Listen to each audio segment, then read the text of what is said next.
রক্ষক যখন ভক্ষক। বরিশাল নার্সিং কলেজের শিক্ষার্থীদের শাটডাউন কর্মসূচিতে হাতুড়ি শাবল নিয়ে হামলার অভিযোগ উঠেছে শিক্ষক এবং বহিরাগত নার্সদের বিরুদ্ধে। হামলায় ৩ শিক্ষার্থী আহত হয়েছেন।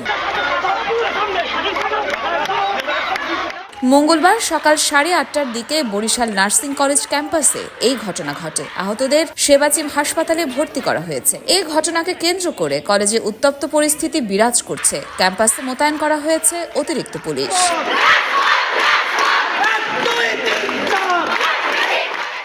জানা গেছে, নার্সদের প্রথম শ্রেণীর পদে নিয়োগ, 20,000 টাকা ইন্টার্নশিপ ভাতা ও মেধার ভিত্তিতে শিক্ষক নিয়োগ সহ 6 দফা দাবিতে সারা দেশে কমপ্লিট শাটডাউন কর্মসূচি পালন করছে নার্সিং শিক্ষার্থীরা। এর অংশ হিসেবে মঙ্গলবার বরিশাল নার্সিং কলেজে কমপ্লিট শাটডাউন পালনের জন্য কলেজের মূল ফটকে তালা দেয় সাধারণ শিক্ষার্থীরা। এ সময় কলেজের ইনস্ট্রাক্টর ফরিদা বেগমের নেতৃত্বে বোর্ড বেসিক শিক্ষার্থীরা হামলা চালায়। এতে 3 শিক্ষার্থী আহত হয়েছেন। ফরিদা বেগম নামে আমাদের যে নার্সিং ইনস্ট্রাক্টর রয়েছে, উনি সরাসরি এসে আমাদেরকে আক্রমণাত্মক কথাবার্তা বলেছে যে তোমরা, এবং উনি পরবর্তীতে একটু সময়ের মধ্যে হাতুড়ি শাবল নিয়ে আমাদেরকে একবারে সবার উপস্থিতি মেয়েদের গায়ে পাড়া দিয়ে উনি তালা ভাঙতে গিয়েছে যে কি করে আমরা আটকাও দেখবেন এটা বলছে, এবং কথায় হাতুড়ি শাবল নিয়ে অ্যাগ্রেসিভভাবে উনি শুধু আমাদের গায়ে ওইটা মারে নাই, এবং মেয়েদের বুকে হাত দিছে, গলায় হাত দিছে, এবং তাদের গায়ের উপর পাড়া দিয়ে বসবে শিখে যারা রয়েছে গায়ের উপর পাড়া দিয়ে তারাও তালা ভাঙতে তাদের সাথে গিয়েছে। আমাদের 2টা মেয়ে অসুস্থ হয়ে গেছে এবং তারা এখন হসপিটালে ভর্তি আছে, কিন্তু ওনারাই আমাদের যেহেতু আমাদের উস্কানিমূলক কথাবার্তা করে ওনারাই কিন্তু আমাদেরকে উস্কে দিয়েছে।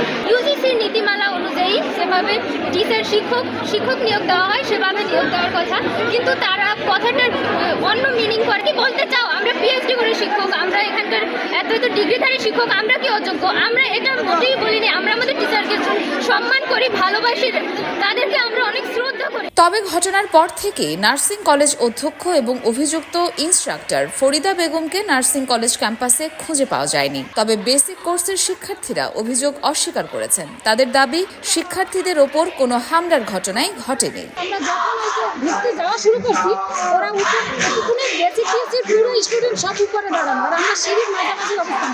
ওরা তখন উপর থেকে এমন ধাক্কা দিয়েছে আমরা সব নিচে পড়ে গেছি।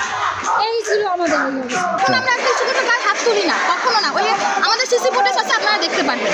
আমাদের সিসি ফুটেজ আছে, এটা আপনারা দেখতে পারবেন যে আমরা কখনো একটা স্টুডেন্টের গায়ে হাত তুলতে পারি না, হাত তুলি নাই। সর্বোপরি আমরা নার্স।